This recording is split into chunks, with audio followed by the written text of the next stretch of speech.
All right, well, hello and welcome everybody. We are here with the National Network Strategy Conversation call. These are some monthly calls we've been doing to connect better with the movement from Transition US and connecting with the local initiatives and sharing some feedback and getting some thoughts from the whole movement and connecting. So we appreciate you joining us. I'm grateful to be here with you. My name is Galen. I'm a member of the Collaborative Design Council, Transition US. And Renee, you want to introduce yourself? Yes, I'm Renee Hansen. I'm a member of Transition All St. Anthony Park, but right now I'm far from them, way up north in northern Minnesota. It's good to meet you all. Yes, and I'm talking to you from Indiana at the moment. I'm from Florida and I'm traveling around. You can see Galen's little motorhome cupboards behind him. You can see my winter, northern Minnesota winter behind me. Yes, and then Galen's going to center us. Yeah, so if everybody would like to find a nice, comfortable seated position, I invite you to have your feet planted firmly on the ground if that feels good for you. And I invite you to close your eyes if that feels good. You feel free to leave your camera on or turn it off.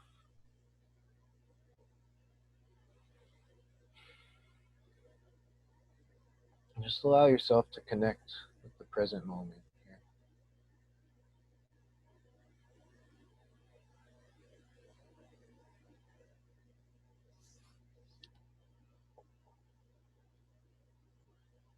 You can shift your attention to the breath if that feels good for you. Feel how your feet feel planted on the ground. And remind ourselves of our connection to Earth.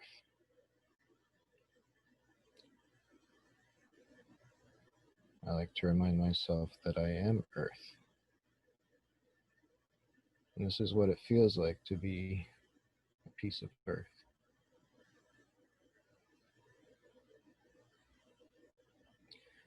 And I'm going to invite you to listen to a series of questions that have to do with our relationship with money.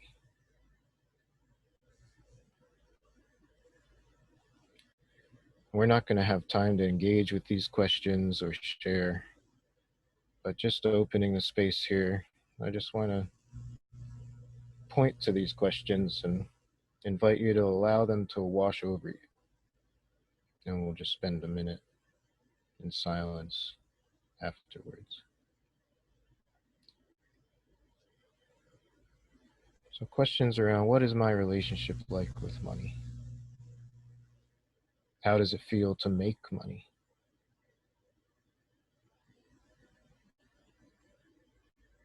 How does it feel to need money?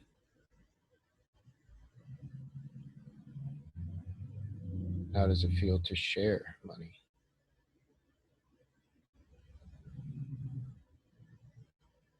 How does it feel to discuss money with family or with business partners?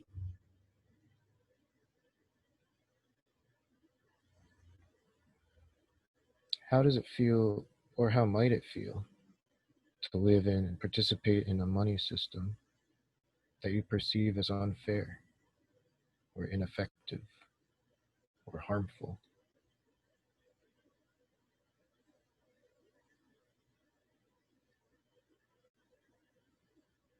How might it feel, or how does it feel, to live in and participate in a money system or a trade or a gift economy that you feel is fair, effective, and healthy?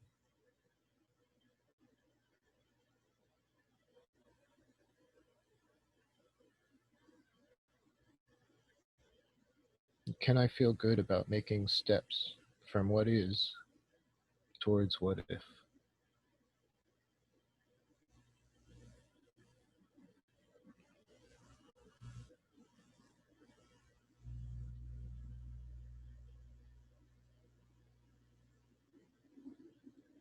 I'll just take another moment to sit here.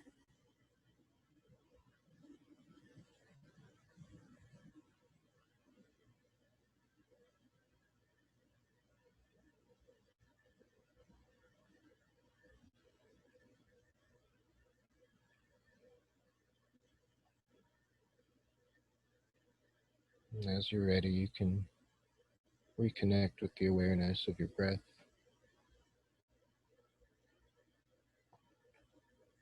And slowly bring your attention back to the Zoom room that we're sharing together.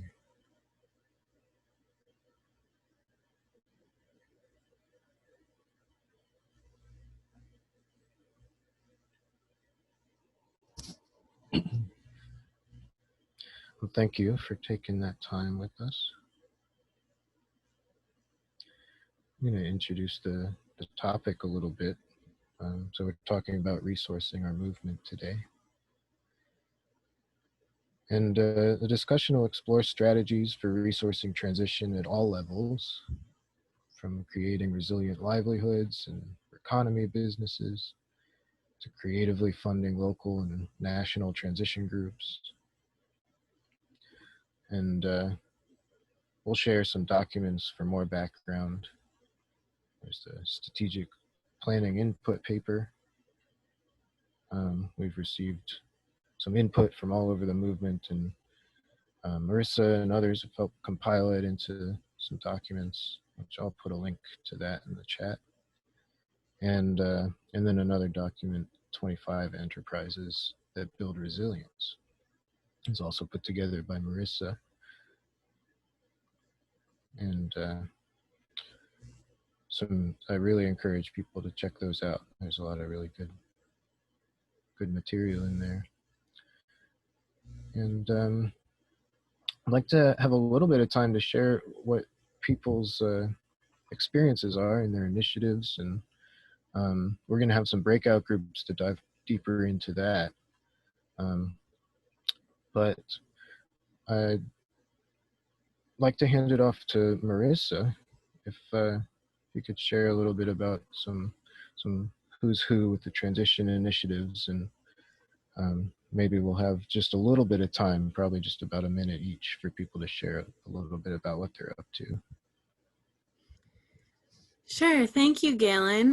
This is a really important topic, resourcing our movement. We know we need to be creating livelihoods doing this very critical work, and we wanted to share some examples of how groups have been doing that and brainstorm more ways of doing that.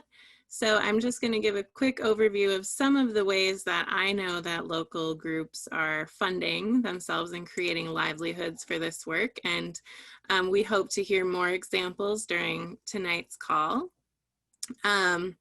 So we know Cooperation Humboldt is working on incubating worker-owned cooperatives. Transition Sarasota has a combination of earned income from trainings and events, sponsorships, and grants.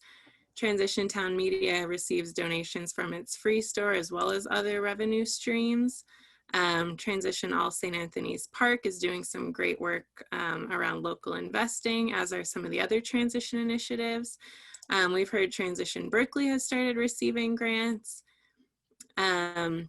Some groups like Sustainable Berea or the Victory Garden Urban Farm that has come out of Transition Milwaukee have farms that they operate and provide a base for different revenue streams. Decora Now, a group in Iowa, has done a local entrepreneur forum, another way of channeling local investment. Transition Charlotte, Vermont has received income through recycling e-waste in partnership with their local government.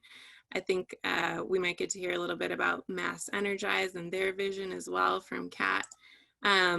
So we'd love to have folks share really briefly, if you feel up for that. Maybe Tobin, And Don and Shari, to start with, if that's all right, like a minute or less about what your, how your group has resourced itself or what your vision is around that. In that order? Sure. So yeah, at Cooperation Humboldt, we are looking at funding from a number of different perspectives. We get most of our funding from grants. We encourage each of our program areas to become self-funded. That means that we have an art and culture program. They're looking at ways to fund their activities through grants and program participation. And similar with our care and wellness and our food teams, each program area or each project considers itself to be self-funding rather than organizationally funded. And then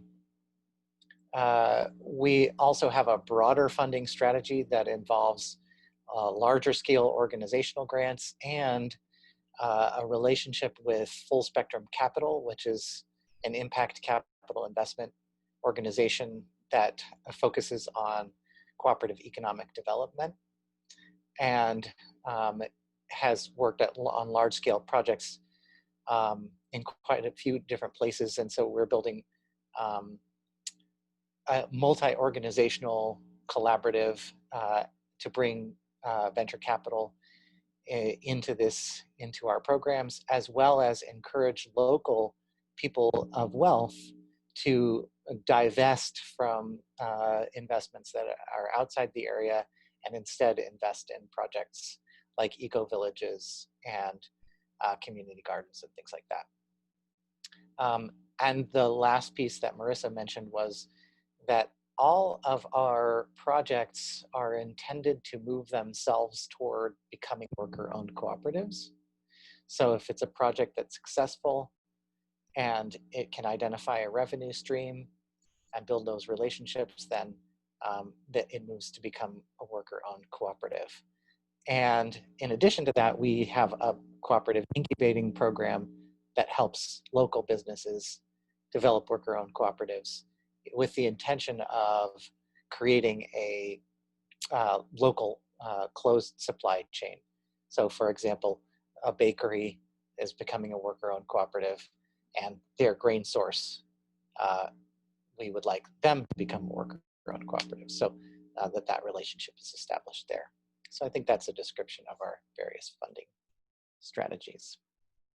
Marissa, I'm going to interrupt 1 minute to say that we had talked about people having in mind a kind of continuum of going from volunteer organizations to ones that are grant and gift funded to ones that are in enterprise and can stand on their own. So as you listen to people talk about what their groups are doing, you can be trying to apply that overlay to it, like where are they? And then that helps you think about where your group is on that continuum. So now whoever's next. Don? Yeah, so maybe you'll see a little bit of the continuum here. We haven't been quite as advanced as Cooperation Humboldt, more of a kind of conventional nonprofit funding strategy, but it really sorts into four main buckets. One is earned income, so that could be everything from a suggested donation at a film screening that we're doing to a reskilling workshop where we ask participants to pay maybe $25 for a full day workshop to transition trainings that we offer. In the second bucket is donations, and that includes, regular kind of end of the year donations. It includes a membership program that we've run and continue to run. It includes some special events as well and crowdfunding for specific projects. The third bucket being sponsorships, and really only locally based organizations that align with our values. So looking at companies like local solar installers, local farms, restaurants that source local produce, bike shops, places like that, that we can have some kind of mutually beneficial partnership in helping to promote them, and they can help to support us. And then finally, grants. And for us, mostly locally focused grants, but starting to reach beyond that into larger foundations, national and other states. And I would say fifth would be doing some work with the International Slow Money Network and holding a couple different local entrepreneur forums to have local food entrepreneurs come up and talk about their business and solicit investment, which has actually led to some young growers finding funding for their enterprises, which we're really proud of.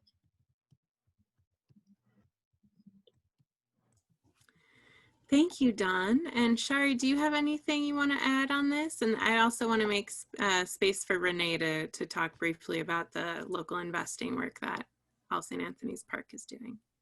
Okay, just a couple of things. I mean, I'm probably on the tail end of this group because our funding sources are pretty simple. We mostly go with donations.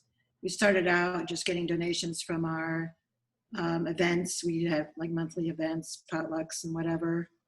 Then we started a time bank, and we put it, we charge a monthly, an annual membership dues for that. And even though we closed the time bank at one point, people are still paying us that annual fee, which is really nice. A lot of them are, not all. We also have the free store, which Marissa mentioned, and it's been a surprising source of our main income, just from little donations that people put in the donation jar at the store.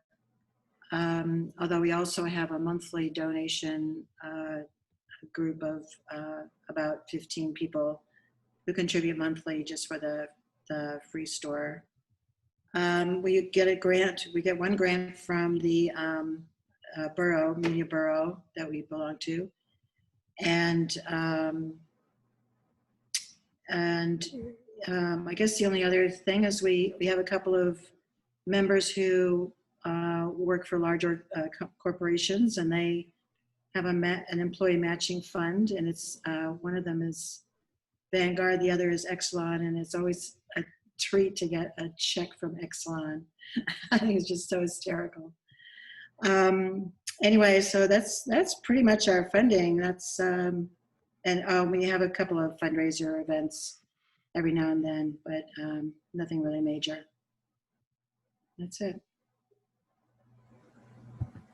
Thanks, Shari. And now I'll turn it back to Renee. Well, I hope hearing some of these examples lets you think of what your group is doing or could do, because the focus of this, the purpose, is to think of what you could do and to kind of broaden our ideas about possibilities. I'm not going to talk about how Transition All St. Anthony Park has gotten money. You've covered most of that. But some of the things that we've done related to money are a bit different. We've had a number of book groups reading like Put Your Money Where Your Life Is and other related books.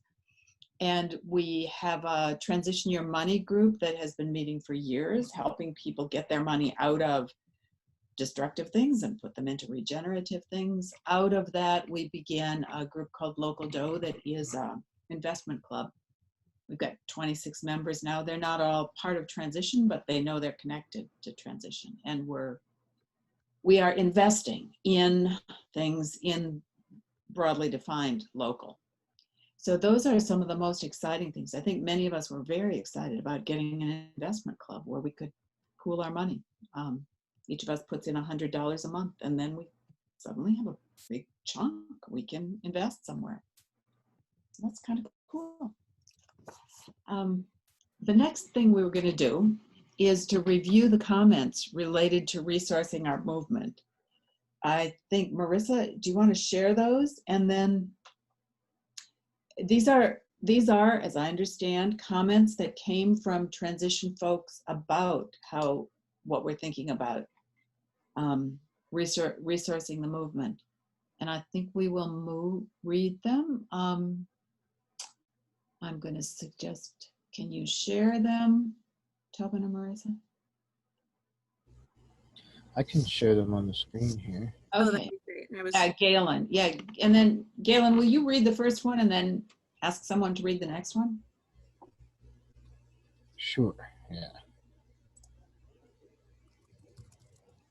Let me just get this up here. You'll all get a chance to talk very soon because you'll be in small groups and you'll get to talk and we'll shut up. Don't worry. I just posted the link to the strategy document again in the chat, and that's where these comments are coming from a survey we did at the end of last year, beginning of this year. So these are comments from the movement. Thanks, Marissa. And then you can see on the Zoom screen as well. And I'll just read the first one. It would be much more relevant if we could offer people jobs doing this work. And then, would anybody like to read the next comment here? I'll do it to make it go fast because we want to save time for in the groups. Build our efforts into sustainable or better regenerative livelihoods so that organizers don't have to keep straining and draining personal reserves of time and energy to do transition outside of earning a living, but instead as an integral part of it. So, do it next. Just good, to keep going. Thanks, Ro. Ideally, there would be a paid person at each TT group, maybe part-time, but someone who is trained and paid to do the initial heavy lifting. Thank you. Tobin, why don't you read the next?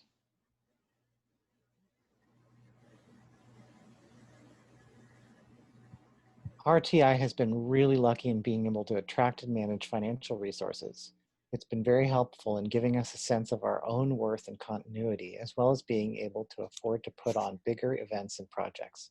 We've even been able to pay our members who could use the money to perform needed functions like our graphics and social media so that they can afford to do the work and make the difference they really want to make.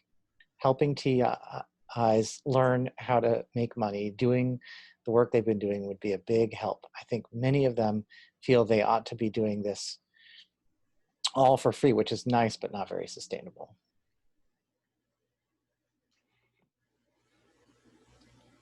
Excellent, thank you, Tobin. And Marissa, do you want to read this part here?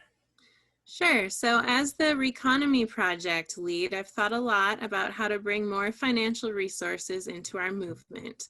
Obviously, job creation is an important aspect of meeting the needs of young people, as well as other demographics that transition has largely failed to reach.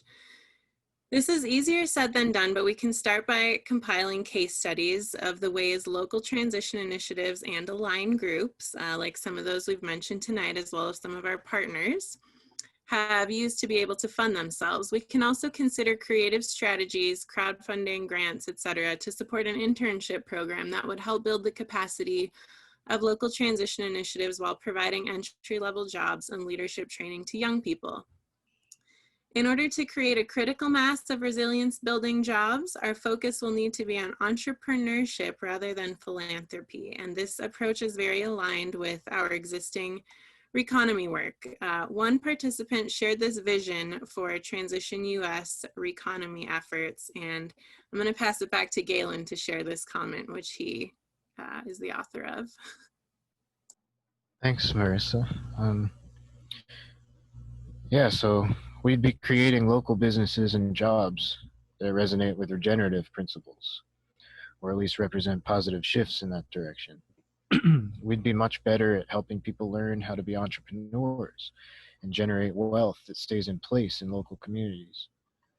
Basically, in addition to everything transition already is, initiatives would also be incubation centers for cooperatively owned and locally operated regenerative leaning businesses in any field.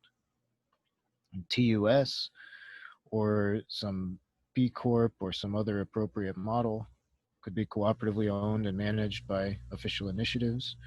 It could be collecting dues from successful ventures that grew up under our incubation. And I'll add in here, and we could reinvest that into spreading the network and creating, helping new initiatives form. We'd be helping to provide promotion and distribution for this national network of local regenerative businesses. So this TUS would also act as a kind of aggregator or broker of regenerative-based services, especially education, training, organizational development, and group cultural facilitation. Thanks for that comment, Galen.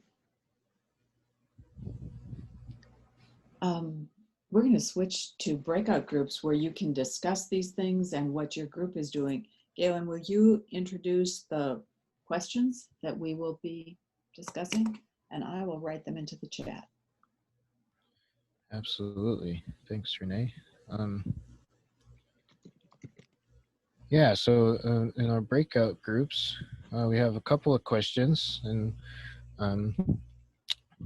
we'll have some time for each one. It'll all be one big segment in the breakout group, and then halfway through I'll send a message.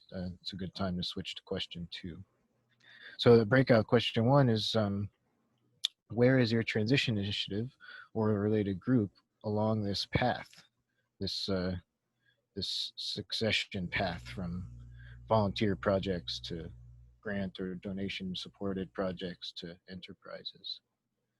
And then there's examples that can be part of question 1, like, have you discussed money?